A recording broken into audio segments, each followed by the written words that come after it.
नमस्कार। District mineral foundation fund बा DMF fund कथा कौचे ओडिशा रे विगत 3 वर्ष भितर 18,000 कोटी टंका पड़ी रही खर्च हो पारि नहीं। डिस्ट्रिक्ट मिनरल फंड जोटा आमे कौचे सी हूँ ओडिशार जो माने खनि अंचल अच्छी तांकटू जो पैसा आदि होची एवं ताहा साधारणतः जो खनि अंचल रोकवा साधारण लोक बा आदिवासी हूँ दलित हूँ बा जो माने लोक रही शिक्षा स्वास्थ्य गमनागमन एवं अन्य सुविधा जोटा मौलिक सुविधा कौचे मौलिक सुविधा खर्च होबार ताहार मैंडेट अच्छी किंतु ये गोटे एत बड़ एमाउंट 18,000 कोटी टंका खर्च न हो पड़ी रहा ये निश्चित गोटे अत्यंत परितापर विषय एवं कलेक्टर तार हूँ प्रत्येक जिलार चेयरमैन अधीन प्रोजेक्ट कौन खर्च हम तापर से निष्पत्ति करेंगे एमपी सेटिका जिलार एमपी एमएलए से कमिटी मेंबर रे से निष्पत्ति अनुसार खर्च हम किंतु आमे देखुचे जे गोटे लोक मैंने जो कि असहाय अवस्था अच्छा जो टे पानी पीवा कम ना खरा दिन आम देखुचे जे किलोमीटर बहुत किलोमीटर से चलिकी जाइकी पानी आनिकी पीवा पड़ू।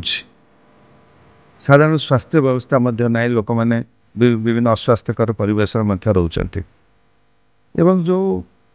मौलिक सुविधा ये मौलिक सुविधा को जोगेदेवा सरकार प्राथमिक कर्तव्य एवं जो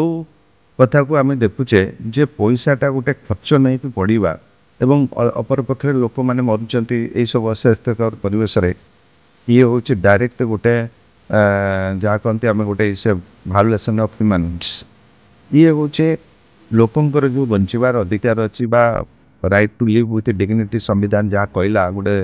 मर्यादार सहित बंचार अधिकार अच्छी ये मर्यादा एथरे क्षुण्ण होटा हूँ आम ये सब रिपोर्ट आम आसला मु ताकू पर्सनल ये रिपोर्ट मत घटना मत व्यतीत लगी एवं से मु नेशनल ह्यूमन राइट्स कमिशन ने केस फाइल करछि केस मध्य रजिस्टर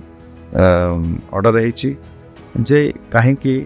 एपर्यंत एत पैसा बा 18,000 कोटी टंका खर्च हो पारनी रही तो से हिसाब से वर्तमान सरकार एत जवाबदेही हेबे मु भावुछि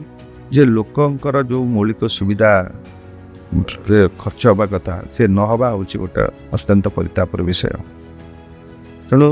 सरकार गोटे संवेदनशील हवा कथा दरकार एवं सरकार बारंबार एक कथा कहते जे आमे साधारण लोकंकर सरकार एवं साधारण लोकंकर सरकार जेतेबेले निजक दाबी करचंती एवं विकास ओडिशार नक्शा बा मानचित्र देखौचंती तेणु विकास ओडिशा बा मानचित्र देखा गले यही लोक मानकर जो साधारण लोक मैंने जो मैंने खनि खादान ऊपर रहिले एवं तांकर खनि खादान आपण नेले एवं बहुत देखिए कंटामिनेटेड वाटर से माने बहुत दूषित वाटर पीकी से माने तांकर जीवन हारुचंती एवं विभिन्न दुरारोग्य बा रोगर शिकार होगी से माने मध्य अकाल बयस चली जाउचंती तेणु से जो पैसा को से मानक पाई सदुपयोग करवा एवं तांकर गोटे स्टैंडर्ड ऑफ लाइफ बा लिविंग को आमे अपग्रेड करवा बा भल करवा हूँ गोटे जनमंगल राज्य बा राष्ट्र दायित्व किंतु एठी सब व्यतिक्रम हो तेणु यहाँ गोटे वर्तमान यहाँ हाई टाइम जे सरकार या पर गोटे चिंता करंतु एवं जो डीएमएफ फंड बारंबार हूँ खर्च होने पड़ी रही तेणु तार खर्च तुरंत करंतु एवं से लोक मानकर कौन डेवलप है ताकू बाकी जो जो माने अच्छी स्टेक होल्डर्स अच्छा सेठी जो माने एनजीओस अच्छा जो माने मीडिया अच्छा जो माने खनि खादान एरिया लोक कथा जो माने काम करुँच समस्त स्टेक होल्डर्स को लेकिन गोटे रोड मैप तैयारी करं जे को प्रोजेक्ट रे खर्च कले से